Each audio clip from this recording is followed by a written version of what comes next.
This is TWiT. Hey, let's do a call for help. Let's do it.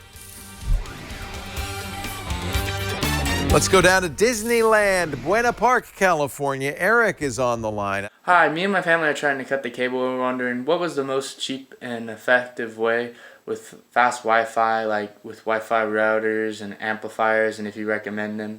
Thank you very much. Oh, Eric was recorded, and he wasn't in Disneyland.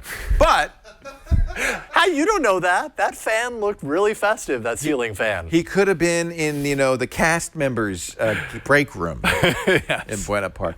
So are you a cord cutter, or do you have a cable subscription? We do not have a cable subscription, actually. We just weren't watching enough TV, and then, services came along that made it so that we could drop in on a monthly basis when we need it. And so the that's what we first do. thing, you are going to need internet, obviously. And high-speed internet, unfortunately, in this country, other countries maybe have a little bit better, but in this country, is a duopoly in most cases. You probably have two choices, the phone company or the cable company. Yeah. And generally, cable is faster than phone. Now, if you're lucky and you can get fiber, for instance, from like our sponsor Sonic or Verizon, that would be a great choice. Often, though, they try to, and this is true of the cable companies too, upsell you. I felt so bad. My mom got upsold to the triple play package. She pays almost $200 a month. All she needed was internet. She's not even getting very good internet. And that's unfortunate. They take advantage of you. Yep. So be a smart consumer. They make it super confusing, and sometimes they make it so that the thing that you actually don't want, let's say be it a landline or even cable for that matter, is what you do want is roped in together, so it's cheaper if you actually get those things than it is without. Most cable companies charge you more for just the internet than for the internet and TV. Yeah. It's just, they're terrible, awful human beings. So start by going, I'm not kidding, awful human beings. Start by going to dslreports.com. This is a great site for reviews. See the left, happy customers? You want to try to find happy customers for the stuff that's available. So you can enter your zip code, find out what's available. You can read reviews of those internet service providers. That's a great start. All things being equal, the cable company's probably going to offer faster internet. And here's one of the things you need to do to figure out what kind of internet. You've got to figure out how many people are going to be watching at the same time. If you've only got one TV and everybody sits around like The Simpsons and watches one channel, then you probably don't need more than 25 to 50 megabits. But if you've got two Netflixes going at once and somebody's surfing the internet and somebody's doing crossword puzzles online, you're going to multiply that out to figure out how much bandwidth you'll need. It's all added together, right? Yeah, and I would also add to that from my own personal experience that you may be fixated on the download speed, but you really want to pay attention to the upload speed as well, because if that's too low, you might have a great download speed, but say somebody's in the other room uploading some photos, and that ends up swallowing up this bandwidth in a strange way where suddenly what you're watching on the TV in the other room gets down-resed, or even worse, kind of pauses off and you have to restart it. We have that with our internet where our upload is not as fast as it used to be previously. And so as a result, if my wife plugs in her Pixel and it starts automatically uploading photos, it will totally start pixelating the content on the TV in her front room, which is kind of a bummer. That's a super important point. Yeah.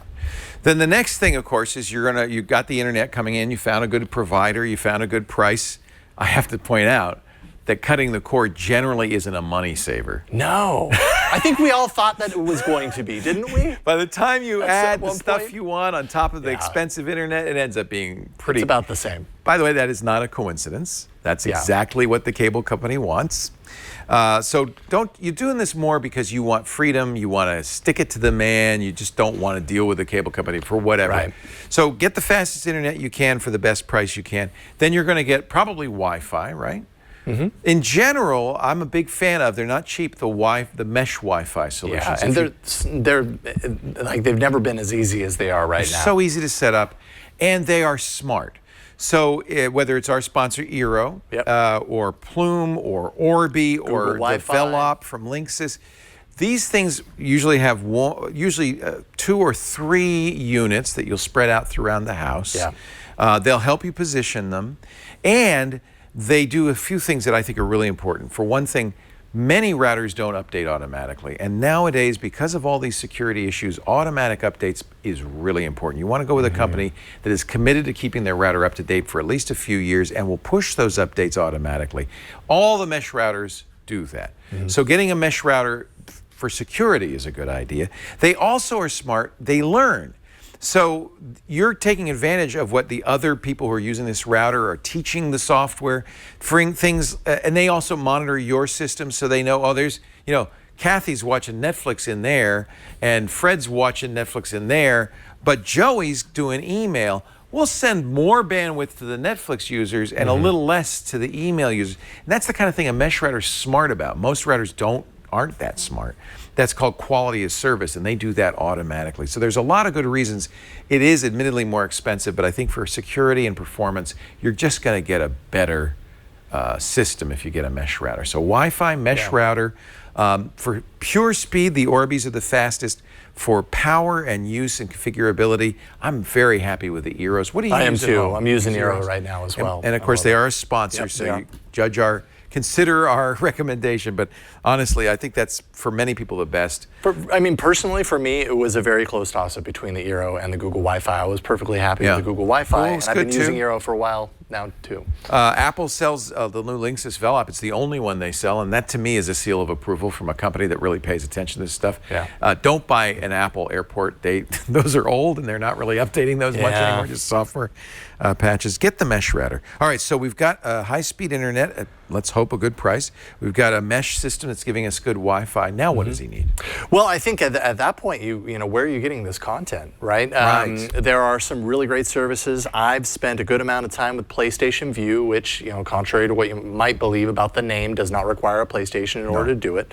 There are a number of these. There's Sling TV, PlayStation View, YouTube TV. YouTube. These are over-the-top services. You pay a monthly subscription fee, and they give you a number of channels. Many of they're very like cable over the internet, right? It really kind of is, and I think the important part there, they're probably going to run you somewhere around $35-40 starting with. So there again, check the cost of these things. You're not going to save money, but you can drop in. My favorite part about this is that, we don't watch TV on a regular basis, but something like the Olympics happens, and we want to be able to watch TV. If I was on cable or satellite, I'd have to buy a yearly subscription, if not longer, and be locked into it and pay it no matter what. Here with YouTube TV or PlayStation View, I just pay $35 for this month. I've got it for the month. I drop in. It's got cloud DVR, has all the bells and whistles that make it convenient to have. And then when I'm done, I can be done, and I just pay $35. It has live locals, which is nice. You want channel 2, 3, 4, 5, those basic stations, PBS, that kind of stuff. It also has some premium stations, right? You can get Showtime on You can pay extra for, I'm not quite sure which premium station. I think it is Showtime. The packages vary. So and that's an important part, right? Like, what are the channels that are most important to you? Drop into these services onto their About page and check it out, because you'll probably find most of them. I'm guessing you won't find every single channel on every single one. You're going to have to play a little sacrifice. Slightly different, but they almost all, I think to my knowledge, they all have 30-day free trials. Yeah. So you have an opportunity. In fact, you can get 6 months without paying a penny, because you can try them all. Yeah, that's true. Sling, all of them. I don't even need this, because I do pay for cable, but I love YouTube TV for a couple of reasons. And again, you have to check your market, but it has the live locals. I like the interface. I think they've really done a nice job. $35 a month. It has DVRs for up to 6 people in your family. Each of you can have your own DVR, which is really handy. It's unlimited, right? I mean, you just basically mark your show and you say record everything from this show going forward. It's a cloud DVR, which is kind of, as you can see, I really only watch 2 shows, Fargo and Portlandia. They also you get YouTube Red with it. So if you're one of those families that has young people that only watch YouTube, it is just as easy. It kind of integrates YouTube into your regular television viewing, as well as Google Play Movies. Yeah, YouTube Red doesn't have any ads. Right. So you can rent movies or buy movies. So all of that, and I think Google has the best bundle in that regard. I do agree with you. PlayStation View seems to have the best price package with a lot of features. They have a few different packages, that you can buy into. YouTube only has the one. Right. PlayStation, you should also check before you buy to make sure it has your locals, if that's important to you. Like I asked my mom, she said, well, I have to have PBS, and that is generally going to be a local television station. that you're going to want to have. So you got to see what is it. Maybe do a poll among your family and say, what do we have to have? Do we have to have the Cartoon Network? Do we have to have CNN? What do we have to have? And then find the ones that have the closest to what you need. Yeah. What else? You may be buying extra stuff. There's lots of kind of unusual over-the-top cable networks that offer, like Filmstruck, which offers older movies in the Criterion Collection. We were talking about this the other day. I subscribe to this because, you know, while Netflix is great, it doesn't have the best movie selection, and it may not have the old classics that you want. If you're a big fan of Turner Classic Movies, you may not be able to get that, for instance, on your package. But Filmstruck is the only way you can stream Criterion movies. And I'm a big fan of this. They have a lot of interesting stuff. This is an additional fee, though, and this is why I say in the long run, you're not going to save money, because once you figure out, before you even look at those, what I would suggest is making a list of what you have to have. They're your priorities list. That's going to inform exactly what you need to And once you figure that out and you price it, you may say, well, golly, this is as much as a cable bill. Why am I doing this? I like it because you're sticking it to the man. Yeah. Those guys, those cable companies, they don't deserve any of our money. Get off our lawn. Get off of my lawn. Is there anything else we need to tell him? I think that's pretty good. I mean, you know, the only other thing I might add to that is if you're cutting the cord, it's very easy to forget that there's free television floating out in the sky. Oh, yeah, he's in Buena Park. Absolutely. Go to TV Fool. I think it's .net. Go to TV Fool. Put in your zip code. It'll tell you what over-the-air stations you can get. .com. TVFool.com. What over-the-air stations you can get and what kind of antenna you need. You may have to put it up on the roof. That's actually the best deal of all. You can get the locals. There it is. A great site. Every time I mention it on the air, it goes down, though. It doesn't have Not very robust. So don't go right now. But it's a really useful way to figure out what free over-the-air TV is available where you live. Buena Park, you should be able to get every LA station. Everything. And then what antenna you might want to get and where to aim it and everything. It's really useful for that. I'm glad you mentioned that. That's the best deal of all. Right. It's easy to forget because we live in in this digital age where we forget that was the solution for. You know what channel we get? TV existed. Channel 50. We get nothing up here. There's nothing on Channel 50. If you want a DVR and you're using an over-the-air antenna, there are a couple of good choices. Channel Master is one, and HD Home Run from Silicon Dust. Those are the two. They do over-the-air. TiVo does as well, but you have to pay a monthly fee or a lifetime fee for the channel guide. I don't like that idea. So Channel Master or Silicon Dust, and you could put a DVR on that too. Pretty cool. Nice. Thank you, Eric.